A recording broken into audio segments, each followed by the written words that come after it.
Discuss करने वाले हैं ट्रूथी एंड फॉल्सी वैल्यूज को। तो ये जो शब्द हैं ये ट्रूथ एंड फॉल्स से बने हुए हैं।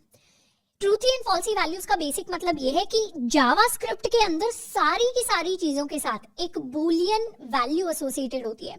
बूलियन वैल्यू कहने का मतलब है बूलियन वैल्यू यानी ट्रू या फिर फॉल्स वैल्यू।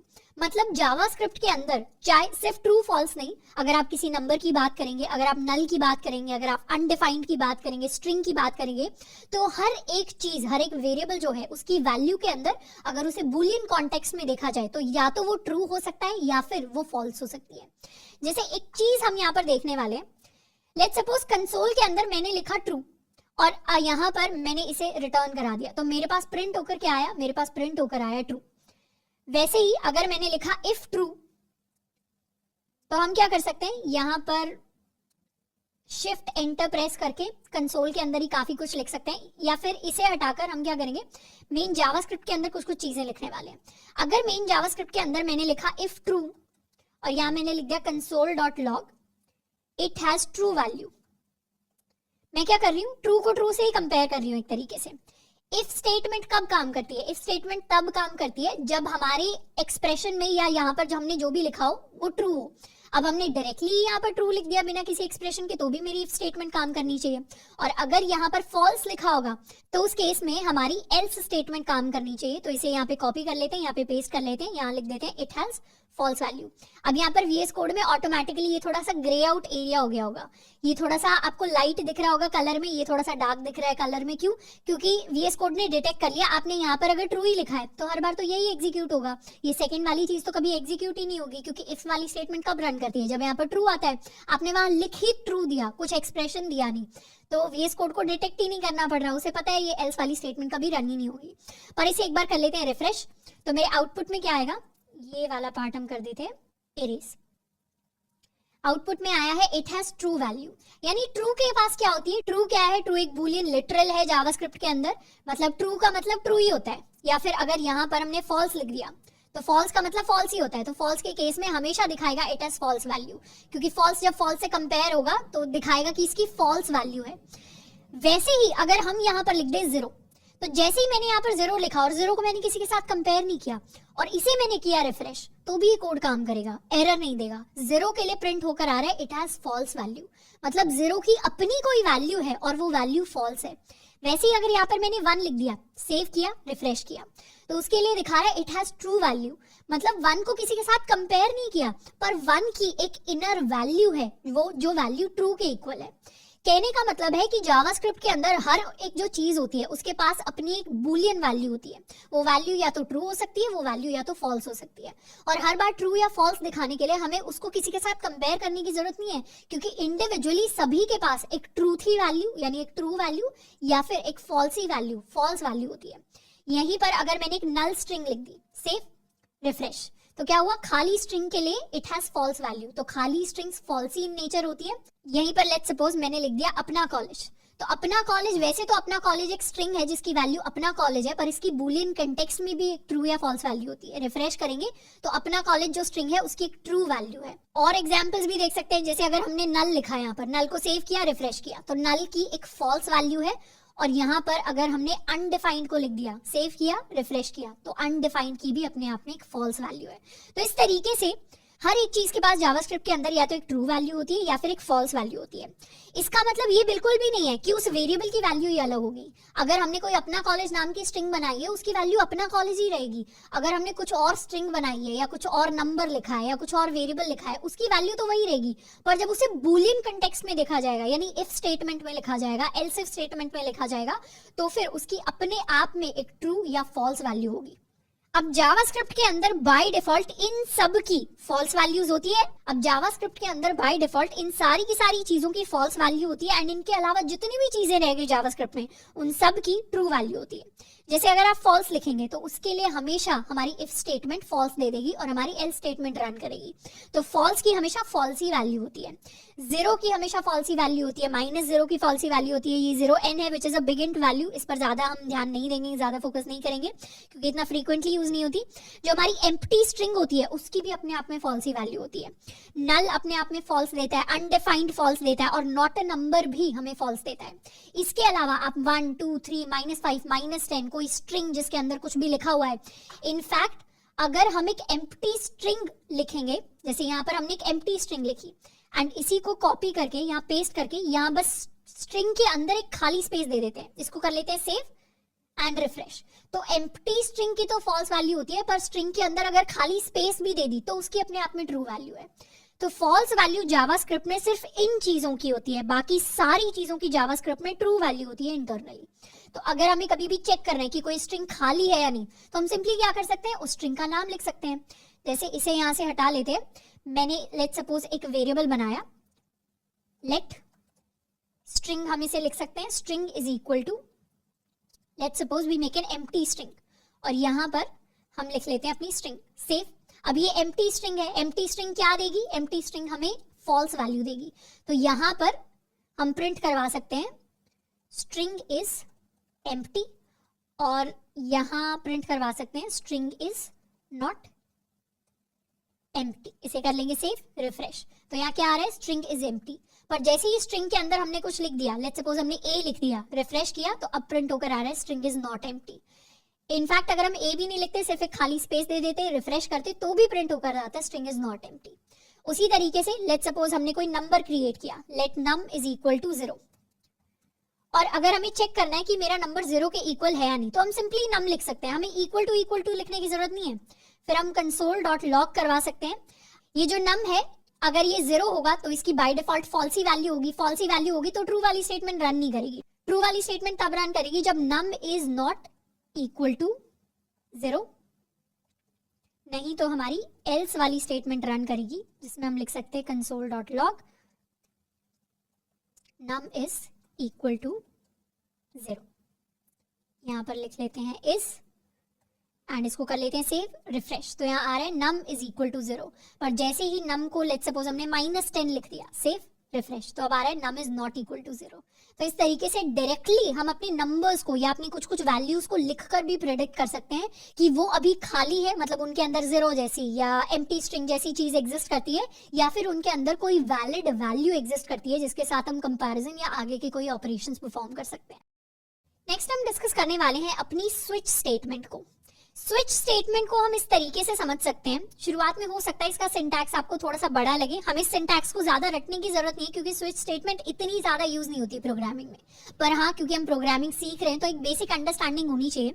स्विच स्टेटमेंट को हम ऐसे समझ सकते हैं कि हमारे पास बहुत सारे स्विच है, हमारे पास स्विच बोर्ड होता है घर पे, मान लेते हैं एक स्विच से हमारा पंखा चलता है तो ये फैन वाला स्विच है, एक स्विच से लाइट जलती है तो ये लाइट वाला स्विच है, एक स्विच से हमारा चार्जर काम करता है तो ये चार्जिंग वाला स्विच है, एक स्विच से लेट्स सपोज घर में लैंप जलता है तो ये लाइट हो गया, ये हमारा लैंप वाला स्विच हो गया।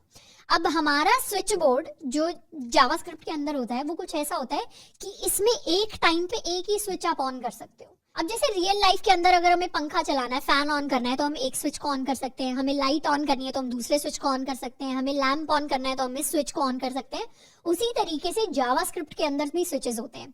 इन स्विचेस का काम होता है कि कोई कंडीशन अगर सच है, किसी की वैल्यू अगर कुछ दी गई है, तो उस वैल्यू के बेसिस पर हमारा कुछ काम परफॉर्म हो जाए। जैसे एक एग्जाम्पल हमने लिया है, अगर हमें वही ट्रैफिक लाइट वाला एग्जांपल लेना हो तो उसको इफ एल्स से हम स्विच स्टेटमेंट में कैसे कन्वर्ट करें। स्विच का काम भी वही होता है कि कंडीशनल स्टेटमेंट्स को चेक करता है, जो चीजें हम इफ एल्स के अंदर लिखते थे, अगर इफ एल्स के अंदर हमारे पास कुछ ऐसे केस आते हैं जिसमें बहुत सारी कंडीशंस हो जाती है और हमें किसी पर्टिकुलर वेरिएबल की वैल्यू के बेसिस पर उन कंडीशन को एग्जीक्यूट करना होता है, तो फिर वहां पर हम स्विच स्टेटमेंट्स को भी यूज कर सकते हैं। एक तरीके से समझे तो switch statements if else statements को लिखने का ही एक दूसरा तरीका है जब फिक्स्ड वैल्यूज के बेसिस पर कंपैरिजन होते हैं। जैसे ट्रैफिक लाइट वाले एग्जांपल में हमने एक वेरिएबल लिया कलर, कलर की वैल्यू हम कुछ भी लिख सकते हैं, रेड भी लिख सकते हैं, ग्रीन भी लिख सकते हैं, ब्लू भी लिख सकते हैं। तो हम स्विच स्टेटमेंट को ऐसे लिखते हैं कि हम यहाँ पर सबसे पहले अपना कीवर्ड लिखते हैं स्विच, स्विच के अंदर हम वो वेरिएबल लिखते हैं जिसकी वैल्यू को कंपेयर करना है। यहाँ पर उस वेरिएबल का नाम है हमारे पास कलर। तो हम क्या करेंगे, हमारे जो स्विच होंगे वो कलर के बेसिस पर ऑन या ऑफ होंगे। तो एक तरीके से हम इमेजिन कर सकते हैं कि ये मेरे स्विचेस हैं, जितने हमने केसेस बनाए हैं, ये मेरा केस 1 है, ये मेरा केस 2 है, ये मेरा केस 3 है, ये मेरा केस 4 है। केसेस यानी कंडीशंस, कि कितनी कंडीशन के बेसिस पर आप चेक कर सकते हैं। तो ये मेरा केस 1 हो गया जिसके अंदर रेड लिखा हुआ है स्विच के अंदर। ये मेरा दूसरा स्विच हो गया जिसके अंदर हमने येलो लिखा हुआ है। ये मेरा तीसरा स्विच हो गया जिसके अंदर हमने ग्रीन लिखा हुआ है। ये मेरा चौथा स्विच हो गया जिसके अंदर हमने डिफॉल्ट लिखा हुआ है। तो इस तरीके से हमारे डिफरेंट स्विचेस हमारे पास आ जाते हैं। अब स्विच स्टेटमेंट क्या करेगी, इस कलर के बेसिस पर देखेगी कि कौन सा स्विच ऑन होना चाहिए, कौन सा स्विच ऑफ होना चाहिए। तो स्विच स्टेटमेंट ने सबसे पहले केस रेड चेक किया। केस रेड यानी इसकी वैल्यू को कंपेयर किया जो वैल्यू हम केस के बाद लिखते हैं। केस के बाद लिखी वाली वैल्यू को हम ऐसे इमेजिन कर सकते हैं कि एक स्विच है, स्विच के ऊपर जैसे पहले पंखा लिखते थे या लाइट लिखते थे, वैसे ही हमने वो वैल्यू लिख दी। तो इस रेड को इस रेड के साथ कंपेयर किया जाएगा। अब यहाँ तो फर्स्ट कंपैरिजन में ही वैल्यू सच हो गई, तो फिर क्या होगा, यहाँ पर जो भी चीजें लिखी हुई है वो एग्जीक्यूट हो जाएंगी। जैसे यहाँ पर स्टॉप लिखा हुआ है तो हमारे console.log में स्टॉप प्रिंट होकर आ जाएगा विंडो के ऊपर, और फिर हम ब्रेक कर जाएंगे। ब्रेक करने का मतलब है इसके आगे चेक मत करो, यहाँ से निकल जाओ, इसके आगे चेक मत करो। अगर यहाँ ब्रेक नहीं लिखा होता तो उसके बाद हम क्या करते, उसके बाद हम इसको भी एग्जीक्यूट करते, इसको भी एग्जीक्यूट करते और सारी सिचुएशंस को एग्जीक्यूट कर रहे होते। ब्रेक कहता है यहाँ पर स्विच को बंद कर दो, यानी अपना जो पूरा का पूरा फ्लो है उसको हम यहाँ पर तोड़ने वाले हैं। अगर मान लेते हैं यहाँ पर कलर में रेड की जगह हमारे पास येलो हटा लेते हैं, ग्रीन लिखा होता, तो उस केस में क्या होता, सबसे पहले हम इस ग्रीन वाली वैल्यू को इस वाले स्विच के साथ कंपेयर करते हैं, तो ये वाला स्विच ऑन नहीं होता क्योंकि वैल्यू सेम नहीं है।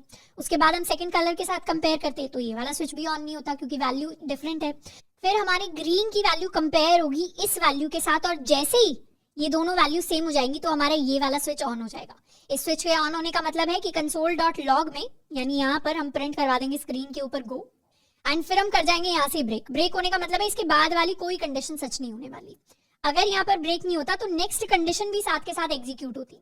जैसे ही स्विच के अंदर एक स्विच दब जाता है ना, जैसे मतलब यहाँ पर मान लेते हैं येलो वाला स्विच ऑन हो गया, तो जावास्क्रिप्ट का स्विच ऐसे काम करता है कि बाद वाले सारे स्विच अपने आप ऑन हो जाएंगे अगर आपने ब्रेक नहीं लगाया तो। इसीलिए ब्रेक लगाना बहुत जरूरी है। Brake is like the car brake. Car में ब्रेक नहीं लगाते तो गाड़ी आगे चलती रहती है, रोकने के लिए ब्रेक लगाने पड़ते हैं। वैसे ही यहाँ पर एक भी स्विच के अंदर कंडीशन सच हो गई तो बाद वाले सारे ऑन हो जाएंगे अगर आपने ब्रेक नहीं लगाया तो। ब्रेक लगाने का मतलब है यहीं तक कंडीशन आपको सच करनी थी, अब यहाँ से बाहर निकल जाना है। अब ये तो हो गई केसेस कि आपको कंपेयर करना है वैल्यू। यहाँ पर एक डिफॉल्ट भी आपको दिख रहा होगा। डिफॉल्ट वैसा ही होता है जैसे इफ एल्स के अंदर एल्स होता है। एल्स कहने का मतलब है, डिफॉल्ट कहने का मतलब है कि ऊपर वाली कोई भी कंडीशन अगर सच नहीं हुई तो फिर क्या करो, आप डिफॉल्ट में जो भी लिखा है उसको एग्जीक्यूट कर दो। तो डिफॉल्ट इज लाइक हमारा जो लास्ट वाला स्विच होता है। अब लास्ट वाला स्विच है तो इसके बाद कोई स्विच है ही नहीं, तो यहाँ पर हमें ब्रेक लगाने की जरूरत पड़ती ही नहीं है क्योंकि इसके बाद तो ऑटोमेटिकली ब्रेक लग जाएगा, हम स्विच स्टेटमेंट से बाहर आ जाएंगे। तो स्विच स्टेटमेंट लिखने के लिए हम लिखते हैं स्विच, फिर वो वेरिएबल जिसके वैल्यू को हम कंपेयर करने वाले, फिर हम लगाते हैं कर्ली ब्रेसेस। फिर कर्ली ब्रेसेस के अंदर डिफरेंट वैल्यूज के लिए हम डिफरेंट केसेस को क्रिएट करते हैं। जो भी काम हमें करवाना होता है वो यहाँ पर लिखते हैं और हर कंडीशन के बाद हम ब्रेक लगाते हैं अगर हम नेक्स्ट कंडीशन को ऑटोमेटिकली एग्जीक्यूट नहीं कराना चाहते तो। और लास्ट में हम लिखते हैं अपना कोई डिफॉल्ट केस। आप चाहें तो इस डिफॉल्ट केस को हटा भी सकते हैं, पर जैसे हर बार एक एल्स स्टेटमेंट अच्छा होता है लिखना, वैसे ही हर बार स्विच के अंदर एक डिफॉल्ट केस हो वो अच्छी चीज होती है। एक बार क्या करेंगे, इस कोड को हम एक्चुअली लिख कर देखते हैं। तो अपनी जावास्क्रिप्ट फाइल के अंदर आ जाते हैं, एक वेरिएबल बनाते हैं colour is equal to let's suppose red, and यहाँ पर अब हम लिखने वाले अपनी स्विच स्टेटमेंट। स्विच के अंदर कौन सा वेरिएबल कंपेयर करेंगे, कलर वेरिएबल। अब यहाँ पर अलग अलग केसेस को बनाएंगे। हमारा केस रेड का ये कहेगा कि हम स्क्रीन पर लॉक करवा दें स्टॉप, एंड इसके बाद हम लिखने वाले हैं ब्रेक। अब इसके बाद हम और केसेस बना लेते हैं। ये हमारा केस 2, केस 3 एंड यहाँ पर हो जाएगा डिफॉल्ट केस। तो केस 2 बोलेगा कि येलो चाहिए, येलो का मतलब स्लो डाउन। केस ग्रीन बोलने वाला है गो, एंड यहाँ पर केस की जगह हम लिख देंगे अपना डिफॉल्ट केस। डिफॉल्ट केस कहेगा कि ट्रैफिक लाइट के अंदर अगर रेड भी नहीं है, येलो भी नहीं है, ग्रीन भी नहीं है तो बेसिकली लाइट इज ब्रोकन। इस तरीके की हम स्टेटमेंट लिख सकते हैं, सेव एंड रिफ्रेश। तो अभी क्या होगा, अभी अगर रेड है तो यहाँ रेड की वैल्यू रेड से कंपेयर होगी console.log स्टॉप, एंड उसके बाद हो जाएगा ब्रेक, तो स्क्रीन के ऊपर प्रिंट होगा स्टॉप। अगर यहाँ पर हमारे ये ब्रेक नहीं होता, इसको कमेंट आउट कर देते हैं, सेव रिफ्रेश, तो क्या हुआ, स्टॉप भी प्रिंट हो गया और इसके बाद वाला यानी स्लो डाउन भी प्रिंट हो गया, और फिर ब्रेक लगाए। इस ब्रेक को भी हटा दूं तो ये भी प्रिंट होगा, ये भी प्रिंट होगा, ये भी प्रिंट होगा। रिफ्रेश करेंगे तो तीनों प्रिंट हुए हैं। एंड इस ब्रेक को भी हटा दूं तो चारों की चारों चीजें प्रिंट होने वाली है, क्योंकि कोई ब्रेक ही नहीं है। तो इसीलिए ब्रेक जरूरी होते हैं ताकि सारी की सारी कंडीशंस एग्जीक्यूट ना हो। तो जहां भी हमने ब्रेक लगा दिया वहां से अब हम फ्लो से बाहर निकल जाएंगे। फ्लो से बाहर निकलने का मतलब ये है कि जितनी भी चीजें, जितना भी पार्ट कोड का अब स्विच के बाद लिखा हुआ है, यानी after switch statement, STT short for statement मैं लिखती हूँ, सेव, रिफ्रेश। तो ये तो स्विच ने स्टॉप प्रिंट करवा दिया, एंड आफ्टर स्विच स्टेटमेंट यानी स्विच के बाद जितना भी पार्ट आएगा वो मेरे पास अब एग्जीक्यूट होना स्टार्ट हो जाएगा। तो इस तरीके से हमारी स्विच स्टेटमेंट काम करती है। इसका सिंटैक्स थोड़ा सा बड़ा, थोड़ा सा बल्कि लगेगा आपको as compare to if else statements, पर उसमें टेंशन लेने की बात नहीं है। रियल लाइफ सिचुएशन के अंदर जब भी हमारे प्रोजेक्ट्स होंगे, कंपनी के अंदर हम काम करेंगे, तब स्विच स्टेटमेंट्स हमारी उतनी ज्यादा फ्रीक्वेंटली यूज नहीं होती, पर क्योंकि ये भी एक इंपॉर्टेंट एस्पेक्ट है प्रोग्रामिंग का, तो यहाँ पर हमने इसको सीख लिया है। नेक्स्ट हम करने वाले अपना एक प्रैक्टिस क्वेश्चन जो हमें कह रहा है use switch statement to print the day of the week, यानी हमें अपने वीक का कौन सा दिन चल रहा है उसको प्रिंट करवाना है using a number variable day. मतलब हमें एक नंबर वेरिएबल लेना है day, let day equal to, और इस नंबर वेरिएबल की हम वैल्यू रख सकते हैं फ्रॉम 1 to 7, और इस नंबर वेरिएबल की वैल्यू हम रख सकते हैं फ्रॉम 1 to 7, यानी डे इज इक्वल टू 1 भी हो सकता है, डे इज इक्वल टू 2 भी हो सकता है, 3 भी हो सकता है, एंड इस तरीके से 7 तक। हमें चेक करना है कि जब भी डे की वैल्यू 1 हो हम मंडे प्रिंट करवा दें, डे की वैल्यू 2 हो तो ट्यूसडे प्रिंट करवा दें, 3 हो तो वेंसडे प्रिंट करवा दें, 4 हो तो थर्सडे प्रिंट करवा दें। इस तरीके से स्विच के अंदर हमें कंपेयर करना है on the basis of our variable day. तो उसको कंपेयर करने के लिए हम क्या लिखेंगे, हम स्टार्ट कर सकते हैं अपनी स्विच स्टेटमेंट के साथ। स्विच के अंदर जो हमारा कंपैरिजन वेरिएबल होगा वो डे होगा, एंड उसके बेसिस पर हम केसेस क्रिएट कर सकते हैं। तो इस बार केस में हम स्ट्रिंग की जगह नंबर को लिख सकते हैं। पहले हम जो ट्रैफिक लाइट वाला एग्जांपल था उसमें रेड कलर को रेड स्ट्रिंग से कंपेयर कर रहे थे, यहाँ पर नंबर से कंपेयर कर सकते हैं। तो हम केस में लिख सकते हैं 1, तो क्या होगा उसके लिए हम प्रिंट करवा देंगे अपना Monday and then our break statement. तो यहाँ कंसोल डॉट लॉग एंड उसके अंदर हम लिख सकते हैं मंडे, एंड फिर हम लिख सकते हैं अपनी ब्रेक स्टेटमेंट। इस तरीके से फिर हमारा केस 2 आ जाएगा, उसके अंदर भी सिमिलर तरीके से हम चीजें लिखवा सकते हैं। तो इस तरीके से 1 से लेकर 7 तक सारे के सारे केसेस बना सकते हैं, और हम एक डिफॉल्ट केस दे सकते हैं कि 1 से लेकर 7 के अलावा अगर कोई नंबर हुआ तो फिर रॉन्ग डे या फिर रॉन्ग नंबर, इस तरीके का कुछ हम प्रिंट करवा सकते हैं। तो इसके लिए कोड लिखेंगे। सबसे पहले एक वेरिएबल बना लेते हैं डे, डे की वैल्यू को शुरुआत में हम रख सकते हैं 1। अपनी स्विच स्टेटमेंट लिखेंगे, स्विच के अंदर हम वेरिएबल जिसको कंपेयर करेंगे that is equal to day. सबसे पहला होगा हमारा केस 1। केस 1 कहता है कंसोल डॉट लॉग, केस 1 के लिए हम प्रिंट करवाएंगे मंडे, और फिर उसके बाद कर देंगे हम ब्रेक। इस तरीके से हम अपने 7 डिफरेंट केसेस को क्रिएट कर सकते हैं। तो कॉपी पेस्ट कर लेते हैं इतना सारा टाइप करने की जगह। ये हो गया केस नंबर 2 के लिए हम प्रिंट करवाएंगे ट्यूसडे। ये हो गया केस नंबर 3 के लिए हम प्रिंट करवाएंगे वेंसडे। ये हो गया केस नंबर 4 के लिए हम प्रिंट करवाने वाले हैं Thursday. Case number 5 is for Friday. Case number 6 is for Saturday.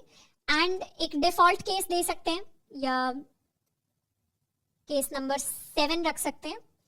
Case number 7 is for Sunday which is फंडे। एंड यहाँ पर एक डिफॉल्ट रख लेते हैं। डिफॉल्ट क्या कहेगा, डिफॉल्ट कहेगा console dot log wrong day. तो ये हमारे सारे के सारे केसेस आ गए। दिख रहा है कितनी सारी कंडीशंस है। अब स्विच अगर हम इफ एल्स में ये स्विच की जगह इफ एल्स में ये सारी कंडीशंस लिखते तो हमें और ज्यादा लाइन ऑफ कोड लगता और वो थोड़ा बल्कि कोड हो जाता। इसलिए इस तरीके की जो सिचुएशंस होती हैं जिनको हम कंपेयर करना चाहते हैं तो उनके लिए हम स्विच स्टेटमेंट को यूज करते हैं। इसको कर लेते हैं सेव एंड रिफ्रेश। तो यहाँ आ गया मेरे पास मंडे। यहीं पर अगर हमारे पास डे नंबर 7 होता तो 7 का मतलब है रिफ्रेश, इट इज संडे फंडे। एंड उसी तरीके से यहाँ पर अगर 5 होता तो 5 का मतलब होगा फ्राइडे, तो फ्राइडे आ गया मेरे पास। और यहीं पर अगर हम 12 दे देते तो 1 से लेकर 7 में 12 का कोई सेंस नहीं है, तो रिफ्रेश करेंगे तो आ गया हमारे पास रॉन्ग डे। तो हमने क्या किया, अपने नॉर्मल डेज को प्रिंट करवाने के लिए हमने उसे स्विच स्टेटमेंट के अंदर कन्वर्ट कर दिया है। यहाँ पर अगर हम सिर्फ 1 2 3 सिंपल नंबर्स दें या सिंपल स्ट्रिंग्स दें, उसके अलावा हम यहाँ पर डेसिमल भी दे सकते हैं, यहाँ पर हम कुछ और नंबर भी रख सकते हैं, कुछ और स्ट्रिंग वैल्यू भी रख सकते हैं। डिफरेंट जितने भी टाइप के हमारे वेरिएबल्स या जितने भी टाइप के हमारी वैल्यूज होती हैं उन सब के साथ कंपैरिजन पॉसिबल है in the form of cases. तो आई होप कि कंपैरिजन ऑपरेटर, अपनी कंडीशनल स्टेटमेंट्स एंड अपने लॉजिकल ऑपरेटर के बारे में हमने जितनी भी चीजें सीखी हैं वो सब आपको काफी इंटरेस्टिंग लगी होंगी।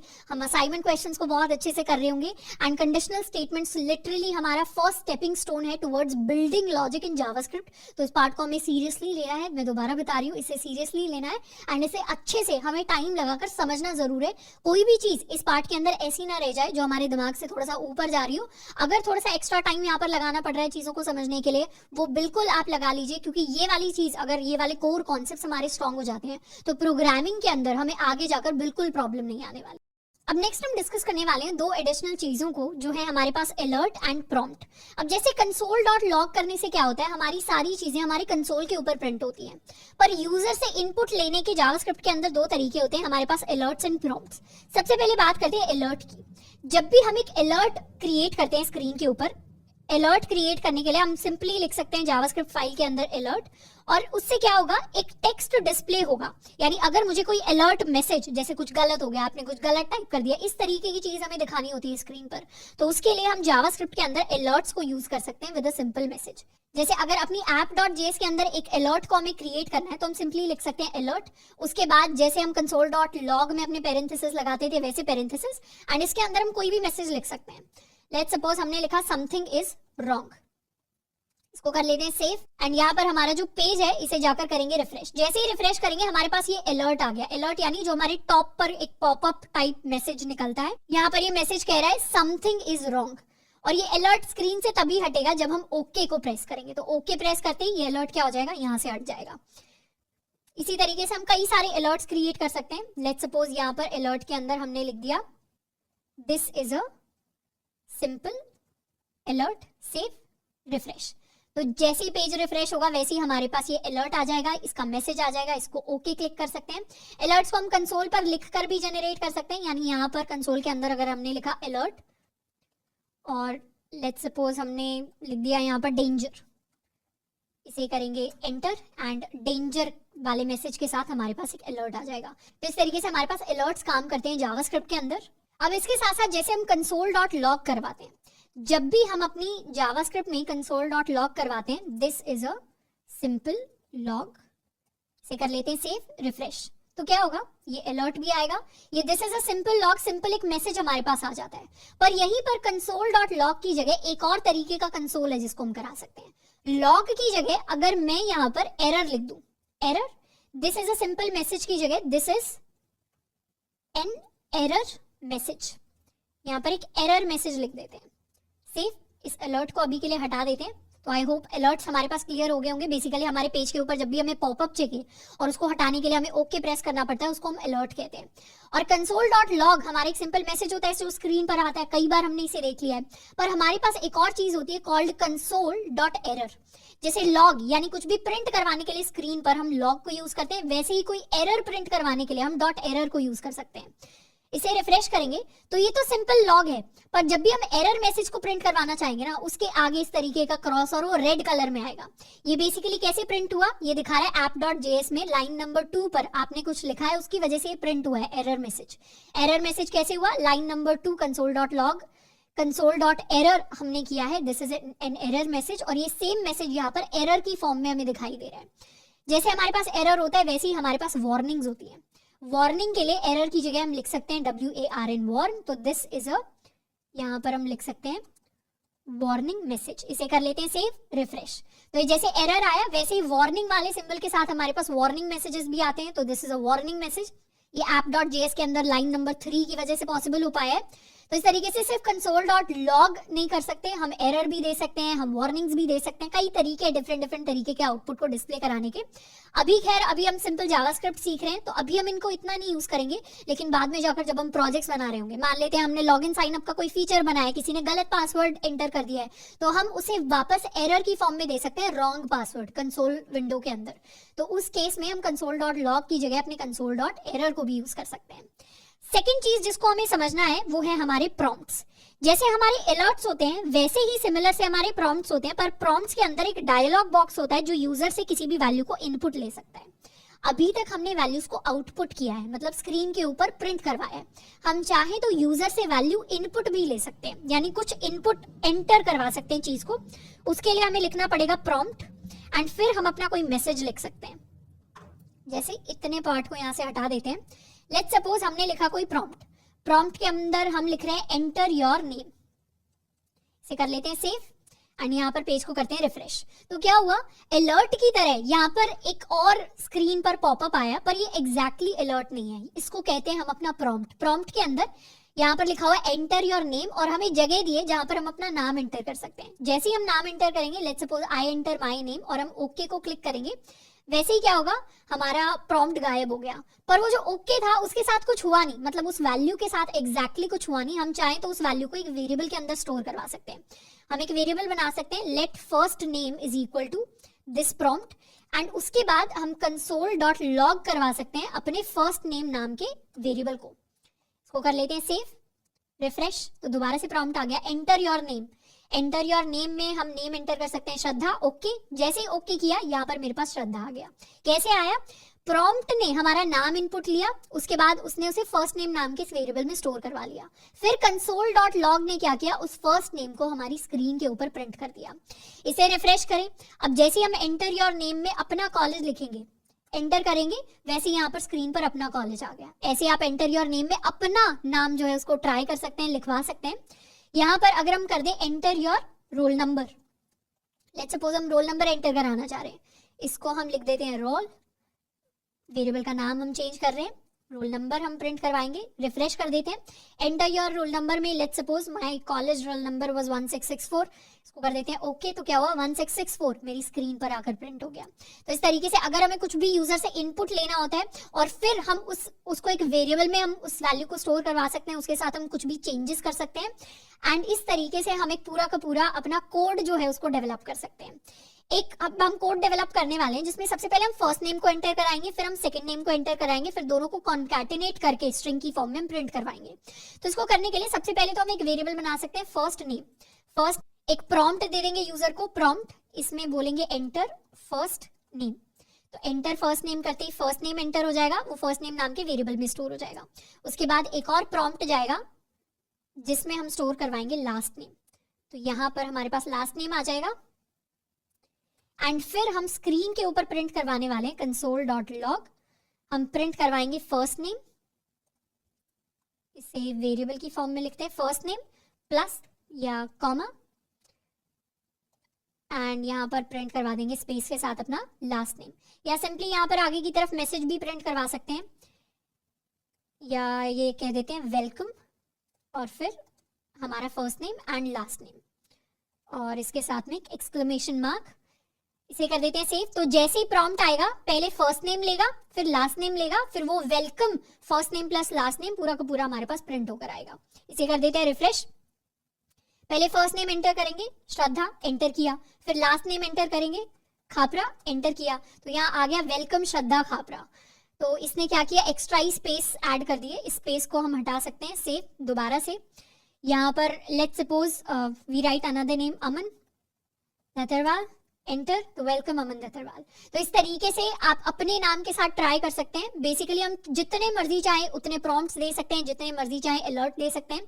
ये जो हमारा मैसेज है इसको भी हम अलर्ट की फॉर्म में डिस्प्ले करा सकते हैं, यानी कंसोल डॉट लॉग की जगह अगर मैं चाहूँ तो एक स्ट्रिंग बना लेती हूँ, let message is equal to, ये मेरा मैसेज हो जाएगा, यहाँ पर प्लस कर देते हैं कॉन्कैटिनेट करने के लिए चीज़ों को।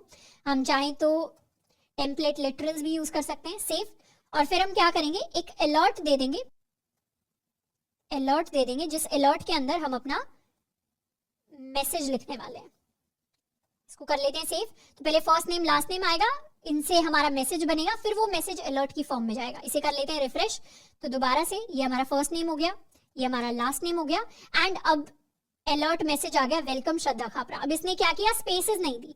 स्पेसेस देने के लिए हम सिंपली यहाँ पर और एडिशनल चीजें ऐड कर सकते हैं, सेव, रिफ्रेश, तो थोड़ा सा बेटर फॉर्मेटिंग हो जाएगी। तो ये वेलकम श्रद्धा खापरा, इस तरीके से हम अपने मैसेज को अलर्ट्स एंड प्रॉम्प्ट्स की फॉर्म में भी बेटर सूटेड फॉर्म में यूजर को डिस्प्ले करा सकते हैं। कोई भी वैल्यू अगर हमें लेनी होगी जावास्क्रिप्ट में तो उसको हम अपने प्रॉम्प्ट्स की फॉर्म में एंटर करवा सकते हैं।